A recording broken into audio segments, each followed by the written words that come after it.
Estamos aqui hoje no primeiro episódio do Café com Perícia Oficial, um quadro que nós estamos lançando aqui no Simpap. Hoje nós estamos com a nossa primeira entrevistada, Mayra Cap. Mayra, seja muito bem-vinda para esse nosso café da manhã, para esse nosso bate-papo. Vamos tomar um suco, vamos tomar um café. Obrigada. Antes da gente conversar com o nosso telespectador, com a população sul-mato-grossense. A Mayra veio trazer esclarecimento sobre a nova SIN, a Carteira de Identidade Nacional. A Mayra é perita papiloscopista há 10 anos. Ela é bacharel em Direito, especialista em Direito de Família, pós-graduada em Autismo pelo Instituto Pedagógico Brasileiro, EPB, lotada no Instituto de Identificação e atualmente ela exerce a atividade dela, ora no NPCI e ora em alguns postos de identificação da capital, dentre eles o posto de identificação do Pátio Central Shopping, que é hoje o posto de identificação que tem o maior fluxo de atendimento da capital, onde mais de 200 pessoas são atendidas por dia. A Mayra também foi a perita papiloscopista premiada em primeiro lugar no 19º Prêmio Sul-Mato-Grossense de Inovação na Gestão Pública, com o tema Segurança Pública e Transtorno do Espectro Autista. Aliás, Mayra, um grande trabalho, parabéns. Ou seja, senhoras e senhores, nós temos aqui hoje uma referência no que diz respeito às boas práticas de atendimento ao público. Mayra, antes da gente entrar nas perguntas que os nossos telespectadores enviaram, eu queria que você falasse um pouco pra gente sobre essa premiação que você recebeu, que veio inclusive com uma premiação financeira, Sim. né? Mais de 10 mil reais. Como que foi abordar esse tema do espectro autista dentro da segurança pública? Como que essa sua vivência como perita papiloscopista dentro de um posto de identificação com tantos atendimentos por dia colaborou para isso, colaborou para esse trabalho? Tá joia. Esse prêmio chama Prêmio de Inovação na Gestão Pública. Ele é organizado pela SAD, em parceria com a Escola Gov, e na edição de 2023 eu fui premiada com o primeiro lugar com o projeto Polícia Civil Amiga do Autista. O que me motivou a escrever esse projeto, Dani, foi justamente isso que você disse, a vivência do trabalho de identificação civil no Pátio Central. No Pátio Central a gente tem um volume de gente muito grande, é muito barulho, é muito estímulo. Acaba que os autistas, especialmente as crianças que estão no espectro, elas têm muita sensibilidade e a gente acabava vivenciando um sofrimento, vivenciando uma dificuldade e às vezes até perdendo o atendimento, porque às vezes aquela criança entrava em crise e a gente não tinha como seguir o atendimento, sem ser desrespeitoso. Entende? Então, assim, aquilo foi me mobilizando a procurar estratégias, a procurar ferramentas, a aprender sobre o espectro autista, sobre o transtorno do espectro autista, e eu escrevi esse projeto, Polícia Civil Amiga do Autista, em que eu trago algumas adequações ambientais, um processo de capacitação e o desenvolvimento de ferramentas que facilitem o atendimento, como cards de comunicação, porque a gente sabe que visualmente a informação é melhor recebida para quem está no espectro do que auditivamente. Tá? Então a gente pode desenvolver cards de comunicação, a gente pode desenvolver aplicativo, a gente pode desenvolver muitas ferramentas que vão facilitar o atendimento. Então foi isso que me motivou, eu fui premiada, o prêmio é muito legal porque acaba que a gente tem, o operador que está na ponta, ele tem muitas ideias, ele tem algumas iniciativas e o gestor, ele tem muitas coisas para fazer, ele tem muitas coisas para atender e acaba que você pontua às vezes uma ideia e aquilo passa despercebido pelo gestor. E esse prêmio é muito legal que o operador que está na ponta fala diretamente com a administração e a administração entendeu por bem que esse projeto é importante. Então foi muito legal também ver que muitos colegas meus que não sabiam da existência do prêmio, hoje estão escrevendo projetos para colocar no prêmio deste ano, que está com o edital aberto. Tem colega nosso que marcou reunião com o diretor de outra instituição, porque eles têm um processo de sucesso com determinado fluxo de trabalho, então ele quer ir lá para aprender como funciona, para ele colocar no projeto dele, para ele colocar o projeto no prêmio. Então, assim, é bem legal. Eu acho que esse ano pode ter perito papiloscopista de novo na premiação, viu? Estaremos no pódio mais uma vez. E é muito bacana isso, porque você lá na ponta, você viu que é um ambiente que tem que atender todo mundo, que está todo mundo junto, mas que não atende satisfatoriamente, e aí você transformou isso em uma solução. Isso. Foi muito bacana. E essa iniciativa da Escola Gov, esse canal de comunicação com o servidor, também é muito importante, porque é o que você falou, ele consegue ser ouvido, ele tem uma voz, e uma voz que foi implementada, que vem sendo implementada. Hoje, esse seu projeto, além de ser premiado, a gente sabe que os projetos que ganham as premiações, a administração tende a implementá-los. Ele está sendo implementado na prática? Ele tem o endosso de algum órgão, alguma instituição? Olha, de quando eu escrevi o projeto para hoje, a gente teve uma longa caminhada. A Assembleia Legislativa abraçou muito a temática. A deputada Mara Caseiro fez uma indicação legislativa para o Poder Executivo criar essa sala de atendimento especial que está sendo hoje implementada. Então, uma das nuances do trabalho é a adequação ambiental, e essa sala está sendo construída no pátio central. A gente sabe que não dá para adaptar o ambiente da forma como está sendo feita no pátio central, que é a criação de uma sala toda de atendimento especial, porque lá no pátio central temos espaço para isso. Nos postos do estado, a gente pode fazer pequenas adaptações que vão ser trabalhadas com o tempo, se tudo der certo. Muito bom, essa ideia sendo implementada então na prática, o maior posto de identificação da capital já recebendo essa implementação com o aval da Assembleia Legislativa, é realmente um legado, Mayra, parabéns. Já que nós estamos na pauta do autismo, vamos começar as perguntas sobre a Carteira de Identidade Nacional nesse sentido? Eu queria que você explicasse para o nosso telespectador o que é a nova SIM, que essa é a nova sigla da Carteira de Identidade Nacional. Esse novo modelo, ele tem alguma vantagem para o cidadão? Como que funciona essa emissão para a pessoa que é diagnosticada com autismo? Ela vai ser atendida no posto de identificação? Esse documento, ele tem alguma diferenciação? Ele tem alguma sinalização no caso do autista? Sim. Ele tem, o modelo anterior já previa os símbolos do autismo, da deficiência auditiva, da deficiência visual, da deficiência intelectual, da deficiência de mobilidade. Então, esses símbolos já existiam e eles permanecem na carteira de identidade nova. Para que tenha o símbolo na carteira de identidade, o requerente, o cidadão, precisa apresentar o laudo que conste a deficiência, tá? Isso é muito importante. Dani, em relação à nova SIM, é a Carteira de Identidade Nacional. É a nova sigla que substitui o RG. A SIM, ela é balizada pelo número do CPF. Então, o que aconteceu com a carteira de identidade? Ela se tornou um número nacional. Agora, ao invés do cidadão poder ter um RG em cada estado da federação, porque aquele númerozinho de RG que a gente tinha, era um número emitido pela Secretaria de Justiça e Segurança Pública de cada estado. Então, eu era o número 1.200.000, do Mato Grosso do Sul. Agora, se eu mudo para o Rio Grande do Norte e eu faço uma carteira de identidade lá, eu seria o número 1 milhão e tanto do Rio Grande do Norte. Então, isso dava muito problema. Acabou que foi balizado pelo CPF. Então, agora a gente só tem o número do CPF como de identificação.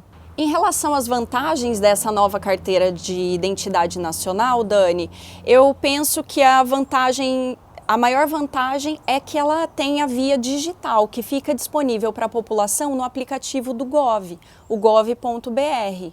Então, além da via física, que contém os dados, o nome dos pais, o local de nascimento, a data de nascimento, Na carteira de identidade digital, a gente tem outras informações que são possíveis, que são opcionais do cidadão incluir. CNH, título de eleitor, entre outros.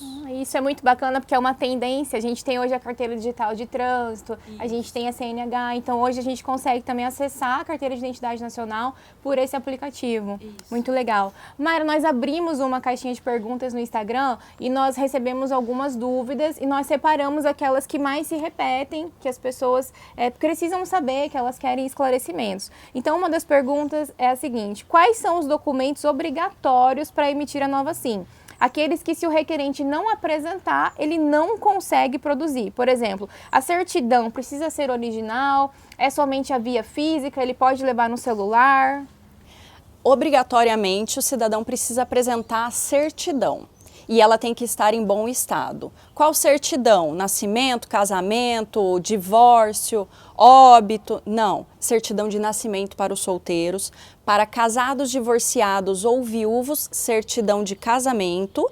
E se tiver averbação de divórcio ou de óbito do marido ou da esposa, tem que estar averbado. Porque na carteira digital aparece o estado civil. Então, eu não posso fazer o atendimento com uma certidão de casamento para uma pessoa que é viúva, porque eu obrigatoriamente tenho que seguir o que a certidão está me dizendo. Então, se não tem o óbito averbado, eu não posso fazer esse atendimento, porque vai dar divergência de informações. Lembra que eu te disse que o fluxo de informações mudou. Esse fluxo de informações passa pela Receita Federal. E a Receita Federal tem todos os nossos dados e todas as nossas informações. Então, a certidão tem que estar atualizada. Não precisa estar nova, não é que a pessoa tem que tirar uma certidão nova para ir fazer o atendimento. Mas se teve uma alteração de dados, por exemplo, o óbito do marido, da esposa ou o divórcio, tem que estar averbado na certidão. Não pode ter a certidão do judiciário, a sentença do judiciário dizendo que divorciou sem estar averbado na certidão. Tem que ter a certidão averbada. Tá? Então se o requerente levar uma carta de sentença do divórcio, não serve. Ele precisa ter averbada essa informação na certidão e apresentar a certidão.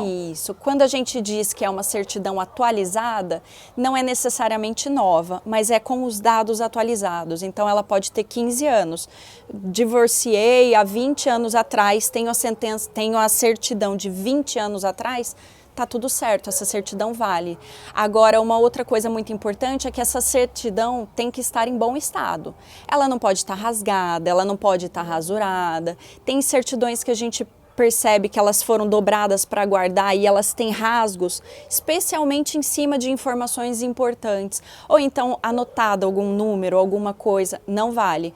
Certidão que teve uma correção à mão, não pode. Rasgada, rasurada, não pode. Afinal, é um documento que vai ser digitalizado e vai instruir um procedimento, né? Então, telespectador, depende do seu estado civil. Se for solteiro, se for casado, fique atento à certidão. Mayra, quais seriam esses documentos opcionais que eu posso acrescentar no documento de identidade que vão estar na via digital? Isso, esses documentos opcionais, é importante que as pessoas saibam, não estão no seu documento físico. Às vezes a pessoa fica muito ansiosa para colocar todos os documentos e depois, quando recebe o documento físico, vem questionar, mas e aqueles documentos que eu incluí, eles estão apenas no Gov na tua via digital, tá? É o tipo sanguíneo mediante apresentação de exame de sangue que comprove, a CNH, o título de eleitor, o cartão do SUS, a carteira de trabalho, o PIS, PASEP, NIS, o certificado militar para os homens, o certificado de alistamento militar. Essas são as informações que estarão na via digital. Na via digital. Então se eu pegar o meu RG novo, que eu fui fazendo por identificação, e elas não estiverem na via física, não é para causar estranheza, elas vão estar na versão digital dentro do aplicativo. Do aplicativo gov.br. Muito importante, porque o requerente pode achar que foi impresso com erro, né? Isso. E voltar no posto e querer essa retificação. Isso. Mayra, qual que é a validade desse novo documento de identidade? Esse documento vale por 10 anos.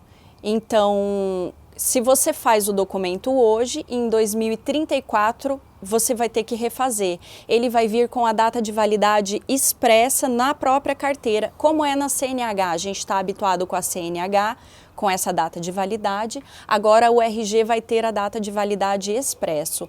Para os menores de 12 anos, a validade é de 5 anos, então tem que renovar um pouquinho mais rápido. E para os maiores de 60, a validade é indeterminada, não precisa mais renovar. Entendi, mas essa informação também nós vamos ter ali Sim, no RG. tá lá, validade, a data de 5 anos a mais da data da emissão, ou 10 anos, ou então validade indeterminada. Muito bom.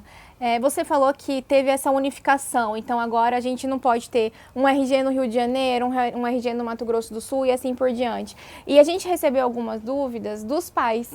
Quer dizer, se eu levar um bebê, se eu levar uma criança para fazer o documento de identidade, hoje essa informação, ela vai para um banco de dados nacional, essa informação biométrica dessa criança que foi coletada ali, ela vai para esse banco que todos os estados vão ter acesso, então isso gera uma maior segurança, digamos assim?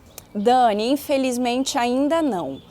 O banco de dados biométrico, ele não é nacional. O banco de dados biográfico, ele acabou sendo nacionalizado por conta desse fluxo de dados que vai para a Receita Federal, e a Receita Federal é nacional.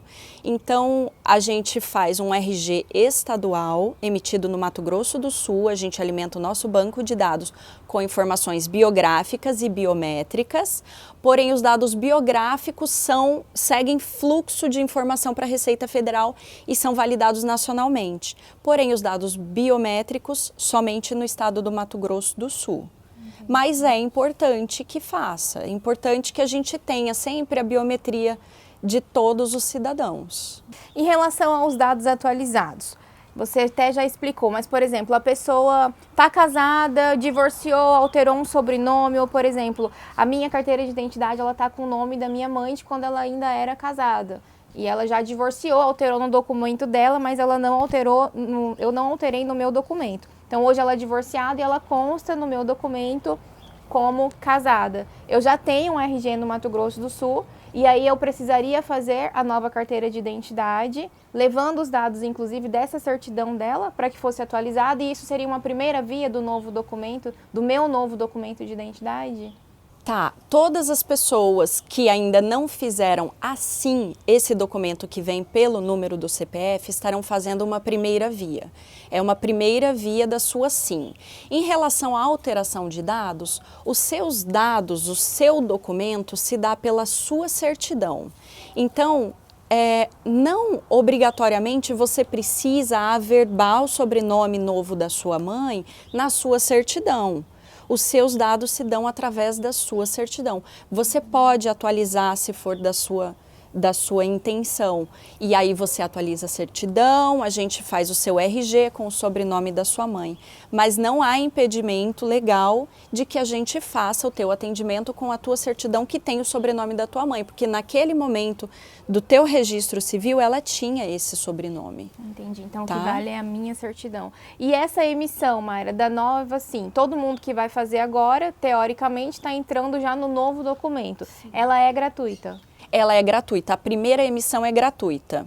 Às vezes a gente esbarra com um problema no posto de identificação, que é a pessoa vem no Mato Grosso do Sul, a gente faz o atendimento como primeira via, como deve ser feito, e aí quando acontece esse fluxo de dados para a Receita Federal, a gente recebe uma devolutiva da Receita Federal, dando ok ou relatando um problema. Às vezes esse problema é o cidadão, já existe uma SIM emitida para este cidadão, quer dizer, ele já fez uma SIM em outro estado, que já estava emitindo a SIM há algum tempo atrás, vamos dizer que há 2 anos atrás, ele emitiu uma SIM em outro estado que já estava fazendo. Então, se você já fez uma SIM no território nacional, aqui vai ser uma segunda via, e aí sim você tem que pagar taxa. A primeira via não é para o Mato Grosso do Sul, a isenção da primeira via não é para o Mato Grosso do Sul, a isenção da primeira via é para SIM. Então, se você já fez uma SIM, é uma segunda via e você deve pagar taxa. Tá, então a carteira de identidade nacional, se eu fiz essa nova versão no Rio Grande do Sul e tentar fazer no Mato Grosso do Sul, vai acusar que é uma segunda via. Vai. Então, neste caso, haveria o recolhimento da taxa. Sim. Então, pessoal, a primeira via da carteira de identidade nacional é que é gratuita. Se você for fazer por uma segunda vez, independente do estado, vai haver a cobrança. E aqui no Mato Grosso do Sul, Mayra, quando o requerente vai agendar, porque lá no site do agendamento, me parece que ainda tem os dois campos, primeira via ou segunda via. Então, se eu não tenho a nova SIM, eu ainda estou com o meu RG antigo. Se eu for agendar hoje no nosso sistema, eu devo selecionar o campo primeira via ou segunda via? Primeira via. Primeira via, mas tudo bem se você selecionar a segunda via, no final do seu protocolo vai gerar um boleto, esse boleto você não deve pagar. Ele não gera dívida no teu nome, vai estar lá o teu nome, o teu CPF, mas ele não gera dívida se você não pagar, tá? Caso você agende por engano uma segunda via, porque a gente já estava habituado com esse processo de segunda via. Então, caso você agende como segunda via, não pague o boleto. Tá, então se o requerente cometer esse erro, vai gerar, porque o sistema acaba gerando, ele entende que é uma segunda e é só não recolher essa taxa. Isso. Ok, mas o procedimento é agendar como primeira via. Isso. Tudo bem. Se o requerente não sabia que era gratuito, ele gerou essa taxa e ele acabou pagando, chegou lá no posto de identificação, descobriu que era de graça, que não precisava pagar, tem como reaver esse valor que foi pago? Sim, tem. Tem como reaver, a gente pode até deixar o link da Cefaz para que as pessoas procurem a Cefaz, a Agenfa, a Agência Fazendária, para pedir o reembolso dessa da EMES. É um tipo de taxa de estado, essa da EMES, e é só pedir o reembolso. Então existe um processo de restituição. Existe um processo de restituição. Se eu fizer um agendamento e eu sei que eu não vou poder comparecer, eu consigo efetuar a troca desse agendamento ou o cancelamento desse agendamento? Qual que é o procedimento? Se eu não cancelar e em seguida eu tentar reagendar para um novo dia que eu vou estar disponível, o fato de eu não cancelar esse agendamento anterior atrapalha um novo agendamento, já que vão ser os mesmos dados que vão estar buscando esse agendamento? Dani, são várias situações. Se eu tenho um agendamento ativo para o dia 10, hoje é o dia 8, eu não consigo fazer um novo agendamento no meu nome para o dia 15, por exemplo, porque o sistema entende que no dia 10 eu já tenho um agendamento. Se eu cancelar esse agendamento do dia 10, eu fico uns dias sem poder agendar, então eu também não vou conseguir agendar para os próximos dias. Tá? O site ele tem algumas configurações ali. É possível cancelar, mas aí você sabe que você fica uns dias sem conseguir fazer o agendamento. Tem um períodozinho de carência. Isso, agora se você agenda e não vai, imediatamente no dia seguinte você já pode agendar no seu nome novamente. Mayra, e falando em agendamento, que é um tema bastante polêmico, as pessoas têm muita dificuldade em fazer esse agendamento, como que está esse agendamento para a nova carteira de identidade nacional no Mato Grosso do Sul? Uma dúvida que nós recebemos, dá para fazer pelo celular? A plataforma é compatível? Não, Dani, não dá para fazer pelo celular, a não ser que você mude na navegação do celular para modo computador, tá? No modo celular, no modo smartphone, não funciona o agendamento. Você até preenche tudo, mas no final ele dá um erro na hora de salvar. Então, a gente tem essa informação. Então, o ideal é agendar pelo computador. Agendar pelo computador. E essa questão de agendamento, hoje, abre vaga todo mês para a capital e para o interior? Abrem quantas vagas ou por quanto tempo essa agenda fica aberta? Amanhã, se o Instituto de Identificação for abrir vaga para o Pátio Central, ele vai abrir para quantos dias, por exemplo? Dani, essas são escolhas do gestor. A gente tem informação que o processo de agendamento abre todo dia 30. Mas, por exemplo, em julho, se o gestor abriu para julho e agosto, quando chega 30 de julho, a gente já não tem mais vaga para agosto, certo? Então, ele pode abrir algumas vagas remanescentes para agosto e abrir o mês inteiro de setembro, por exemplo. Então, isso varia conforme o gestor vai vendo a necessidade e a possibilidade. Então, todo dia 30 abre teoricamente, para o mês seguinte. Isso. E se ele vê que esgotou muito rápido ou que está tendo muita demanda, ele pode ir abrindo mais 30, mais 30 Isso. e assim por diante. Ele pode ir abrindo. Agora, Agora, quantas vagas são abertas? Depende da possibilidade, depende da capacidade de cada posto. Por exemplo, no posto aqui em Campo Grande, no Marrakech, a gente tem uma pessoa atendendo, tem uma máquina operando, então eu só posso atender uma pessoa por horário. Entendeu? Eu só posso abrir vaga para uma pessoa a cada 15 minutos. No pátio central, a gente tem 12 pessoas atendendo ao mesmo tempo. Então, abrem-se 12 vagas por horário, a cada 15 minutos. Isso dá, no final do dia, mais de 400 vagas por dia. Sim. Daí, abre no dia 30 e fecha? Não. Fecha quando esgota. As vagas estão abertas. Quando você entrar no site e ver que não tem mais vaga, é porque acabou a vaga para aquele período. Muita gente chega no posto e fala, eu entrei no site e não tem vaga para o ano inteiro. Não, não abriu ainda para o ano inteiro, porque a gente vai abrindo mês a mês ou a cada 2 meses. Sempre no dia 30 abre para o mês seguinte, ou para o segundo mês, ou algumas vagas remanescentes que vão surgindo, tá? E cada posto opera com a sua capacidade, então, conforme o número de servidores e o número de máquinas. Isso. Muito importante. Mari, qual o horário de funcionamento dos postos de identificação da capital? A gente viu algumas notícias que alguns postos estariam com horário diferenciado, funcionando após as 18 horas para atender o requerente que sai do trabalho às 18 horas. Esses postos que estão funcionando com esse horário estendido, eles também funcionam na modalidade de agendamento ou é na modalidade de atendimento prioritário, de encaixe? Como que está isso? Dani, via de regra, todos os postos funcionam com agendamento, até porque esse horário sobressalente, depois das 18 horas, abre vaga no site para agendamento. Então, às vezes, a gente não consegue estar absorvendo encaixe porque tem pessoas agendadas para aquele horário. Bom, no pátio central, Dani, o horário de funcionamento é das 8h15 às 8 da noite. Não tem horário de almoço, porque existe um revezamento de quem está trabalhando lá, nesse horário de almoço. E acontece o seguinte, aos sábados estávamos com a agenda aberta no pátio central, mas esse mês, por conta daquela adequação ambiental que eu te falei, da questão da sala do autismo, da sala de atendimento especial, o pátio está em obra, está nessa adequação ambiental. Então, os sábados, neste mês de agosto, não está funcionando. Provavelmente em setembro volta a funcionar aos sábados e vai abrir o agendamento para isso. E no Bosque dos IPs? O Bosque dos IPs funciona das 10 às 19 horas. Então nós temos aí pós-identificação funcionando em horários diferenciados para o pessoal que trabalha até às 18 horas, inclusive aos sábados, então, a partir do mês que vem aí no Pátio Central Shopping. Mayra, para quem reside na capital, a confecção hoje da nova carteira de identidade, ela já inclui a coleta das digitais, da assinatura e da fotografia ali na hora. E para quem reside no interior, como que funciona? As pessoas ainda precisam levar aquela fotografia 3x4?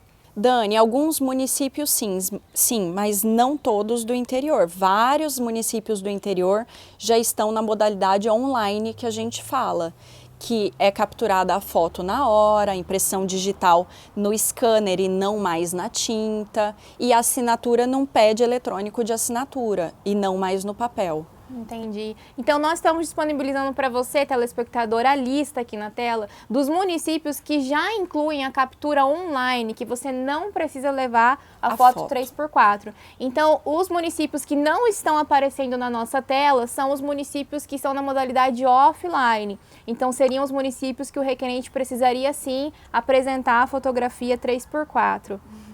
E se o requerente estiver acamado ou estiver impossibilitado de locomoção, ele não pode ir até o posto de identificação, ele não pode buscar esse atendimento. Como que o Instituto de Identificação atende essas pessoas? Joia! Essa é uma pergunta muito importante, Dani. Existe uma modalidade de atendimento que é o atendimento domiciliar. Então, quem não pode se locomover para o posto de identificação, o perito papiloscopista vai até o domicílio ou o hospital, se é uma pessoa que está hospitalizada. Às vezes tem pessoas que estão acamadas em asilo, em alguma instituição de saúde. Então o perito papiloscopista vai até lá. Mas é importante que a família ou assistência social, quem estiver solicitando este atendimento, leve ao posto de identificação a mesma coisa, a certidão, o CPF, os documentos opcionais, se quiser incluir, geralmente é um caso de mais necessidade, geralmente a gente não vê as pessoas incluindo esses documentos opcionais.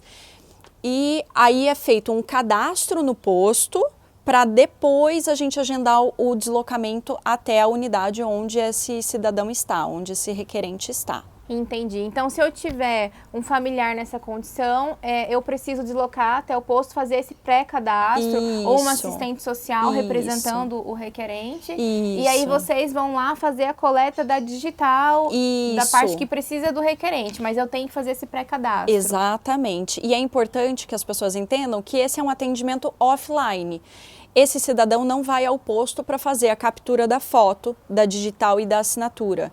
Nós vamos até ele, mas é offline. A captura da digital é na tinta e a gente precisa receber uma foto 3x4 para compor o prontuário e sair na carteira de identidade. Importante porque a cidadania chega, né? Chega. Em quem está lá, essa pessoa não fica alheia ao sistema de identificação. Mayra, a gente está vendo uma correria para a confecção da nova carteira de identidade. As pessoas estão buscando esse atendimento, algumas por falta de informação. Eu quero fazer o documento porque eu tenho medo que ele deixe de ser gratuito, eu quero fazer o documento porque eu quero ter um modelo novo. Como que está isso daí? É obrigatório fazer a carteira de identidade nacional agora? Ela vai continuar sendo gratuita? A gente tem que correr e fazer antes que venha uma mudança sobre isso? Esse modelo antigo que eu tenho hoje, ele vale até quando? Dani, a legislação fala que o modelo antigo vale até 2032 e a partir de 2032 a nova sim é obrigatória. Então a gente vê exatamente isso que você disse, muita correria para fazer esse atendimento. Tem gente que está com um RG emitido em 2020 e corre no posto agora 2024 para fazer o novo modelo. Eu quando faço o atendimento, eu explico para as pessoas, eu gosto de explicar, olha, na minha opinião, você está queimando uma isenção, porque o teu RG de 2020 está pleno, está válido, está em boa condição, ele serve para cartório, ele serve para renovar a habilitação, ele serve para viajar para o Mercosul, ele serve para você emitir um passaporte, ele serve para banco, ele serve para tudo. Você só não tem o novo modelo e não tem a via digital, mas você não precisa ter agora. Agora essa pessoa pagou uma taxa de segunda via, provavelmente em 2020, pagou a taxa de segunda via, agora ela vai usar uma isenção em 2024, em 2034 ela vai ter que pagar uma taxa de segunda via. Agora, de 2020, ela tem um documento pleno até pelo menos 2030, para atender os requisitos de 10 anos que alguns órgãos exigem, até 2030. Então, ela pode fazer lá em 2028, 2029, com calma também, não precisa deixar vencer o documento para fazer, deixar o documento rasgar para fazer, mas ela tem mais um tempinho, ela não precisa ir nessa onda que está todo mundo tumultuando às vezes, sabe? Tem muita gente que realmente precisa do documento, que tem um documento de 1990, tem gente que tem um documento de 2000, essas pessoas precisam de um documento novo. Agora, quem está com documento emitido aí nos últimos 5 anos, está com documento novinho, não precisa, tá? Então, eu tenho um RG, eu emiti a segunda via dele em 2019. É um RG que está preservado, está em boas condições, então eu tenho até 2032 para fazer o meu novo documento. Isso, se você for viajar para o Mercosul em 2030, você vai precisar de um RG emitido nos últimos 10 anos, aí a tua validade antecipa um pouquinho. Entendeu? Mesmo assim tem uma janela de tempo, tem um fôlego aí, né? Você tem tempo para esperar essa onda que está à procura muito grande. Faz muito tempo que a gente não vê isso, de abrir o agendamento e o agendamento esgotar. Sabe, o ano passado a gente via que tinha vaga no Pátio Central, por exemplo, para 3 dias depois. Então a pessoa ia ao posto, falava, eu preciso, porque mês que vem eu vou viajar. A gente fala, bom, pode entrar no site, agendar tranquila, porque tem vaga para daqui a 3 dias e daqui a mais 15 dias o seu RG está na mão. Tá? Então, assim, hoje a gente vê que essas vagas não estão durando, está esgotando, mas isso vai passar. E às vezes é por falta de informação, Falta de informação. Ou uma necessidade nem justificada. Eu tenho uma curiosidade particular. Dentro desses agendamentos, tem muita abstenção? As pessoas costumam faltar, elas agendam e depois elas deixam de comparecer e acabam ocupando uma vaga, talvez de um requerente que efetivamente precisasse? Tem, Dani, tem bastante. As pessoas faltam por diversos motivos. Às vezes, como o agendamento está com uma data muito distante, abriu dia 30, eu agendei para o dia 30 do outro mês, às vezes a pessoa esquece, às vezes a pessoa não providenciou a certidão, às vezes a pessoa chega lá com uma certidão que está rasgada, ela perdeu o atendimento, vai ter que pegar uma certidão de segunda via no cartório, vai ter que fazer um novo agendamento. As pessoas faltam por diversos motivos e a gente percebe que tem bastante falta. Agora, nessa condição de falta, a gente consegue acabar fazendo algum encaixe no posto. A gente faz o encaixe conforme a possibilidade. Então, no pátio central, eu tenho 12 pessoas agendadas por horário. A gente sabe que algumas não vão. Então, chegou alguém, enfrentou a fila, chegou na triagem, olha, eu preciso, porque daqui 3 semanas eu vou tomar posse num concurso, ou eu vou fazer uma prova de concurso, ou por diversos motivos. Dá para me encaixar? A gente costuma dizer, olha, eu não consigo te encaixar agora, porque agora está cheio. Se você esperar daqui 1 hora, pode ser que esse fluxo tenha diminuído, eu consigo te encaixar.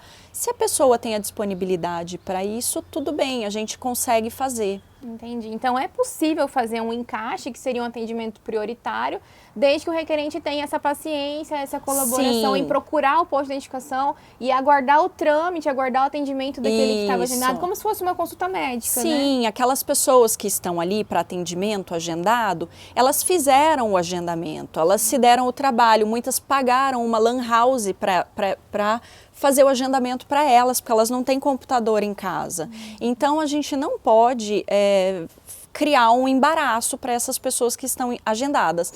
Na medida do possível, a gente com certeza, com toda a vontade, a gente faz o encaixe sim.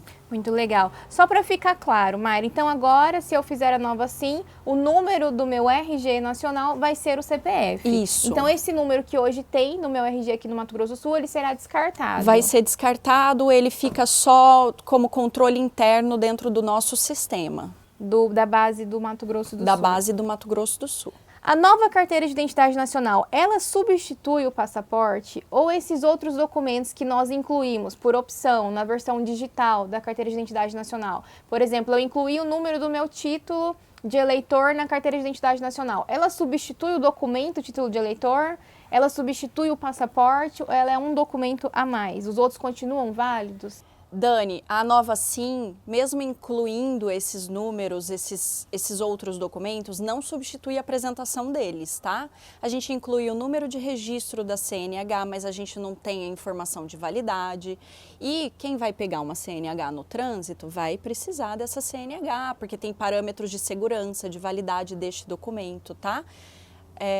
A mesma coisa o título de eleitor, a gente inclui o número de inscrição do título de eleitor, mas a gente não inclui seção e zona, por exemplo, tá? Porque são coisas mutáveis. A gente inclui o número de registro, mas não as informações que são mutáveis. Tá, então assim, não substitui esses outros documentos, não. Ela apenas agrega algumas informações básicas em relação a eles. Mayra, qual que é o prazo médio para entrega hoje da nova SIM? São muitos processos internos, quanto tempo demora entre o requerente ir no posto e ele receber essa documentação pronta? Dani, isso varia bastante. Por exemplo, um processo de primeira via, em que o requerente vai ao posto de identificação no dia 1. Pode ser que esse RG já esteja pronto no dia 5. Mas como isso não é regra, a gente pede um prazo maior, por exemplo, o capital está pedindo entre 30 e 40 dias para o requerente retornar para buscar, porque às vezes dá um problema de validação de dados com a Receita Federal, o perito tem que trabalhar nesse processo alguma informação, esse processo vai passar por uma análise de um segundo perito que vai dizer se aquela biometria pertence ao mesmo cidadão que a gente tem no banco de dados, e isso requer uma análise, isso requer um tempo, isso requer uma perícia. Então, são vários processos e a gente tem um prazo de resposta, inclusive da Receita Federal. Depois, existe um envio de dados para o Ministério da Justiça para compor esses dados nacionais. Então, são muitos processos. Então, esse prazo é justificado porque tem toda uma comunicação interna, uma validação de dados. E ainda quando se trata do interior, ainda tem que ter a remessa por malote, né? Tem que contabilizar também, que é um sistema de correio. Exatamente. Também está dentro desse prazo. E no interior, aqueles postos que ainda estão offline, que foi o que a gente disse que são... que tem que levar a foto 3x4, que a coleta é na tinta, eles são mais demorados ainda, porque aqueles prontuários que são elaborados no posto de identificação, eles são remetidos via malote para a capital, eles vão passar por um processo de digitalização para entrar no sistema. Então, tem mais processos. Entendi. Tá? Justifica-se mesmo esse prazo. Mayra, nós estamos chegando ao fim da nossa entrevista e eu queria saber se tem alguma mensagem que você quer deixar para os requerentes, para a população que está aí na busca, que está nos postos de identificação todos os dias. Olha, o que eu quero dizer para vocês é que se você não tem uma emergência, se você não tem essa necessidade de ter um documento atualizado nesse momento, deixe para fazer o seu RG mais para frente, deixa diminuir um pouquinho esse fluxo de atendimento que está muito volumoso agora, até pela sua experiência, que vai ser melhor chegar no posto de identificação quando ele estiver menos cheio, tá? E assim, para quem precisa e está recebendo um atendimento hoje, a gente sabe que os postos estão cheios, que eventualmente tem uma demora, que o RG pode demorar um pouquinho para chegar, mas saiba que quem está ali está fazendo a sua parte, tá? Então, um pouco de empatia com o servidor, com o atendente administrativo, com o mirim, com o estagiário. Então, um pouco de empatia com essas pessoas que estão ali na ponta fazendo, trabalhando, porque elas estão ali, tá? Elas estão ali, estão fazendo a sua parte. Mayra, muito obrigada pela sua entrevista. Importante esclarecimento, informações de utilidade pública. Nós estamos encerrando hoje a gravação do primeiro episódio do nosso quadro Café com Perícia Oficial. E eu quero pedir para você, telespectador que está aí do outro lado, curte, ativa o sininho, passem a seguir o nosso canal. Nós teremos outros episódios com novas atribuições. Vamos conversar sobre perícia papiloscópica, perícia necropapiloscópica, identificação cadavérica, perícia em veículo, em laboratório. Você que quer ser um operador da segurança pública, você que tem curiosidade, curte esse vídeo, compartilha, acompanhe o nosso canal. Em breve nós vamos lançar outros episódios. Muito obrigada pela sua participação. Imagina, obrigada.